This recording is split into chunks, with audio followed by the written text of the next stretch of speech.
Welcome to the deep dive.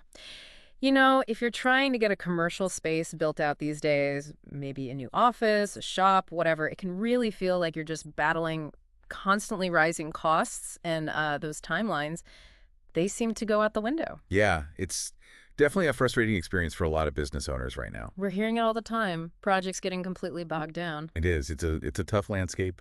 Launching something new, expanding, it's become a real exercise in, well, managing uncertainty.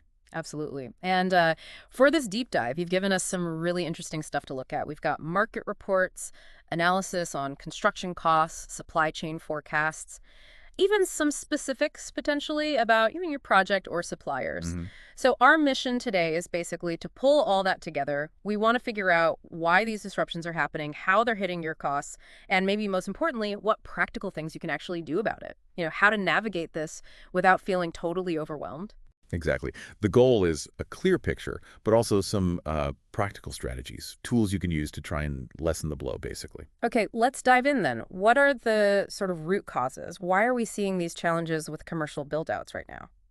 Well, the big initial trigger, as I think we all remember, was COVID-19. That caused, massive factory shutdowns globally, huge jams in shipping. Right. It really shone a spotlight on how fragile these global supply chains were. It felt like the whole system just ground to a halt for a while there. It really did. And it highlighted how much we rely on just a few big manufacturing areas around the world. Oh, okay. So concentration risk, basically. Exactly. When something big happens in one of those key spots, a pandemic, a lockdown, whatever the ripple effect is, huge. It spreads everywhere. You see a big port get clogged up. Mm-hmm. It doesn't just affect goods from there, it messes up the whole international logistics network. It really shows why, maybe we need more resilient, more spread out supply chains looking forward. So it's like that saying, if one major highway closes. Yeah, all the side roads get jammed too. That's a good analogy. Okay. And look, it's not just the leftover effects of COVID anymore either. We've had other things piling on. Geopolitical stuff like conflicts, Right. extreme weather events hitting production or transport, Yeah, we see that more and more. and just ongoing worker shortages in key industries, construction, logistics, you name it. It all adds up. It can feel kind of absurd sometimes, can it? Like waiting months for basic building stuff. It's like ordering a pizza and being told it'll take, I don't know, 6 months. Ah, yeah, it really does highlight how different things are compared to just a few years ago. That analogy kind of hits home. Okay, so we're starting to get a handle on the why, but what does this actually look like for someone, on the ground trying to get their space ready? Can you maybe paint a picture of that? Sure. So imagine you're finally opening that coffee shop you've dreamed of. You've got the lease signed. You can almost smell the coffee brewing. And then reality hits. Your supplier calls those cool custom tables and chairs. Lead time just doubled. The Oh, espresso machine, the heart of the whole operation, it's stuck on a container ship somewhere, who knows where. oh no. And even stuff you thought was standard, like light fixtures or whatever, suddenly facing delays too. That just sounds like a complete nightmare. And meanwhile, you're paying rent. Rent's ticking up every month. Your staff might be hired, waiting, Exactly. Maybe you hired people already. and that grand opening date just slips further and further away. Precisely. And look, this isn't just coffee shops. It's retail, restaurants, offices, clinics. It's hitting everyone. Right. The core problem's the same. Essential stuff doesn't arrive, projects stall, costs go up. Okay, so knowing this is the reality, what's the first immediate thing someone can do? Just to get a more realistic handle on their own project. Priority number one has to be talking directly and frankly with your suppliers. Okay. Don't just take that first delivery estimate they give you, the optimistic one. Yeah, the best case scenario. Right. You need to push them. Ask, okay, what's a realistic timeline? What could go wrong? What's the worst case scenario here? Get into the details of potential holdups. Really dig in beyond the sales pitch. Yes. And then once you have those, let's say, more realistic, probably longer timelines, you absolutely have to build in buffer time. Lots of it. Okay. So if they quote you 4 weeks, maybe plan for 6 or even 8. It might feel like overkill, Right. but in this climate, it's often just a necessary safety net. You almost have to double it sometimes. Okay, so timeline realism, buffer time. That's key. Now, the other big elephant in the room, costs. What's driving those expenses up so much in these build-outs? Well, we're seeing really big price jumps in basic construction materials. Steel, lumber, concrete. They've all gone up quite a bit. Why is that? Just supply chain stuff. It's partly the supply chain issues we talked about, yeah. But also, in some areas, demand is still pretty high. So you've got limited supply, high demand that pushes prices up, especially in volatile markets.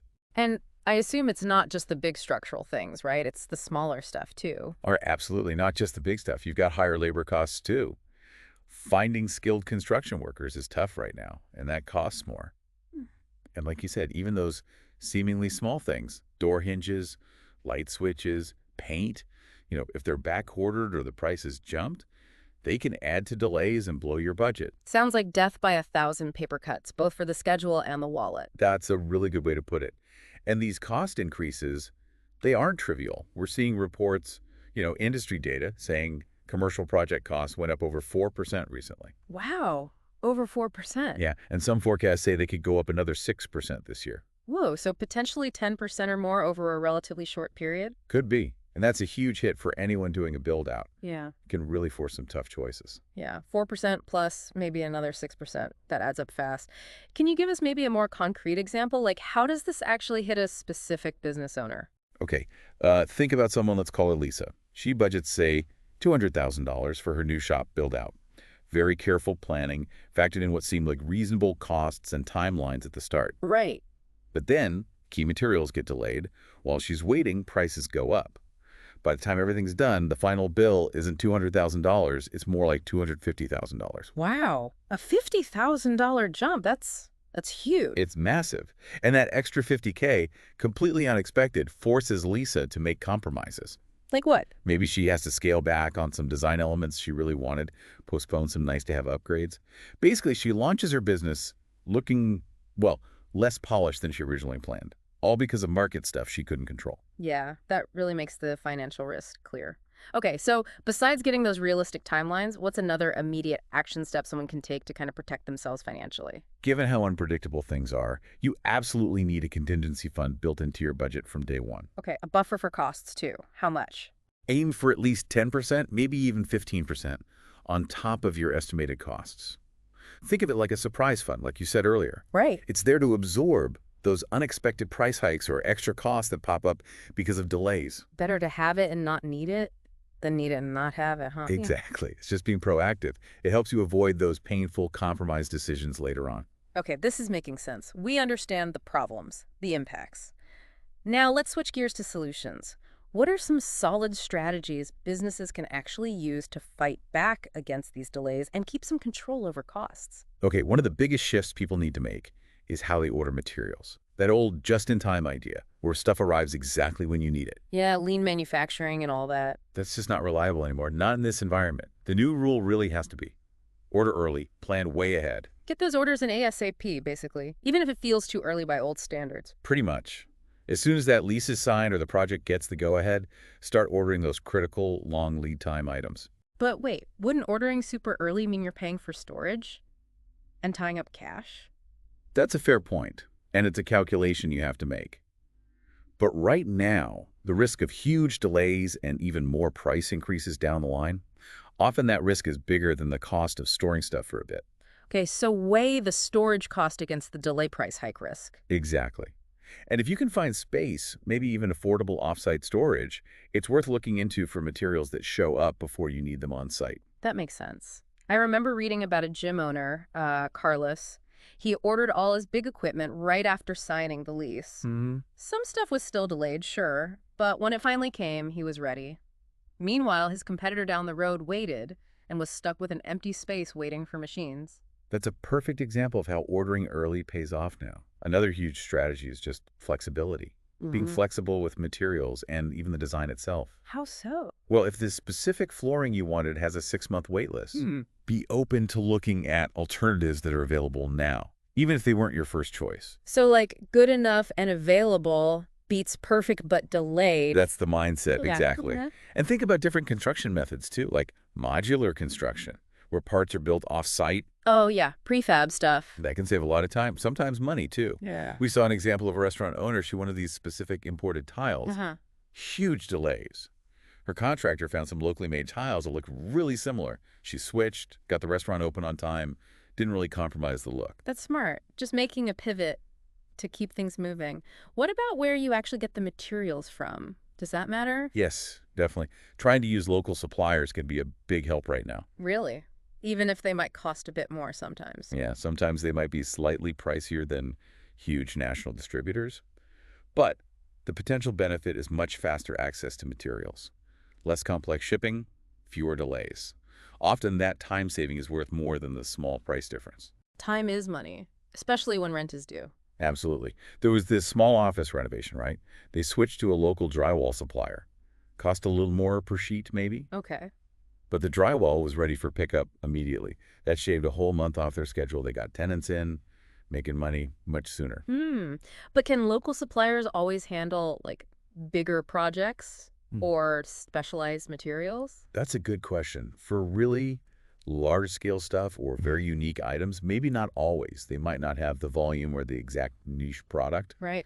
but it's always worth checking your local options first. Even if they can only supply some key things quickly, it reduces your overall dependence on those potentially tangled long-distance supply lines. So building those local connections is valuable. Got it.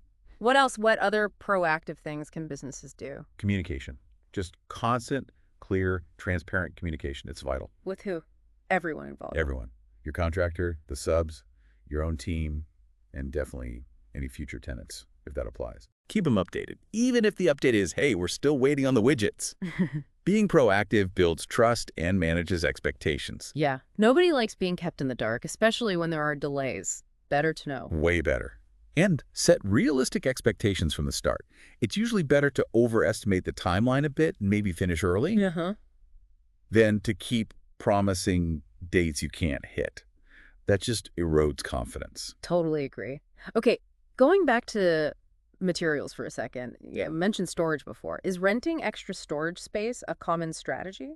It is, if you can swing it financially. Right. It lets you buy materials when they are available, even if you're not quite ready for them yet. Ah, so you grab them while you can, basically. Insurance against future shortages or price Yeah, hikes. exactly. It's like a safeguard. We saw this developer who bought and stored a ton of roofing material months ahead of time. Smart. Yeah. When demand spiked later and supply got tight, they were already covered. Didn't get stuck. Okay, that's thinking ahead. What about when delays do happen, despite your best efforts? Stuff still gets stuck sometimes. Then you need project flexibility. Mm. If, say, the custom millwork is delayed, Yeah? can you shift focus? Get the electricians and plumbers working on parts of the project that don't need the millwork yet. Keep momentum going where you can. Right, work around the bottleneck? Exactly. And also, think about phased openings. Can part of the space open and so for bringing in revenue while other parts are still being finished? Oh, interesting, like section by section. Yeah. Maybe a co-working space opens the main floor first while waiting for furniture for the upper levels. Get some cash flow going sooner rather than later. That seems like a really practical way to lessen the financial pain of delays. It can be. Yeah? And one last thing. Just stay informed. Keep an eye on market trends. Watch material prices. Watch reported lead times. So be aware of what's happening out there. Definitely. If you see lumber prices are totally crazy high right now and lead times are insane, Right. maybe you pause that specific part of the project or find an alternative if you can wait a bit. We heard about a business owner who paused an expansion when lumber costs went through the roof. Waited a few months, prices came down, saved a bunch of money. So strategic patience can pay off sometimes. Okay, let's think about the bigger players, the large developers. What are they doing? Are there lessons smaller businesses can take from the big guys? That's a great question. They're definitely feeling the pinch too, but they often have more resources to adapt. So what are their strategies? Well, many are shifting towards more adaptable designs, less custom, bespoke stuff. They're actively choosing materials known to be more readily available, shorter lead times, even if it means sacrificing a unique feature here or there. More standardization, maybe? Kind of, yeah. Pragmatism over perfection sometimes. They're also really focused on diversifying suppliers, building relationships with multiple vendors for the same materials. Ah, so they're not reliant on just one source if it gets disrupted. Exactly. Reduces their vulnerability. And they're being very upfront with potential tenants about timelines, setting realistic expectations from day one, baking in potential delays. Managing expectations again. Yes. Some landlords are even offering more move-in ready spaces with standard finishes, Okay. and then giving tenants the option to upgrade later once specific materials are easier to get. So it's really a shift towards more practical, flexible building approaches overall. It seems that way. And for smaller businesses, maybe the key takeaway is that last point you mentioned earlier. Call your local suppliers. Ask them, what do you actually have in stock right now? What's readily available? Right. You might need to adjust your design based on that immediate availability. But it can sometimes spark creative solutions you hadn't thought of and get things moving faster. That feels like a really concrete, empowering first step someone could take, like right after listening to this. Just pick up the phone. It really is. It puts you back in the driver's seat a bit. Instead of just waiting passively for the perfect thing, you're actively working with what's actually gettable right now. Okay, let's try and wrap this up. If you had to boil it down, what are the absolute key takeaways for our listeners from this whole deep dive? Okay, number one, yes, supply chain issues are real. They're causing major headaches, higher costs, significant delays in commercial buildouts. That's the reality. Right. Accept the reality. Number two, material costs are up, labor costs are up, delays are pretty common across the board. Okay. But number three, and this is crucial, there are things you can do. Proactive strategies work. Ordering early, being flexible on materials and design, communicating clearly. These are super important. Don't just sit back and take it. Exactly. Number four, check out local suppliers. Think about extra storage if you can. Consider phased openings. These can really help lessen the impact. Practical tools. And finally, number five, stay informed on market trends and be ready to adapt your plans. Flexibility is key. So, yeah, it's challenging out there, but it doesn't sound hopeless. Not at all. Yeah. Lots of business owners are facing this. But if you plan carefully, stay adaptable, and are proactive and resourceful, you can definitely still navigate these challenges. You can get your build-out done and grow your business. That's actually really encouraging. It's tough, but manageable with the right approach. Absolutely. Okay, great stuff. So maybe one final thought for you, the listener, to chew on as you think about your own projects. With all this talk about global supply chain volatility and the rise of local sourcing, how might that reshape building design and material choices in the longer term? Could we see a fundamental shift? Something to ponder. Thanks so much for diving deep with us today.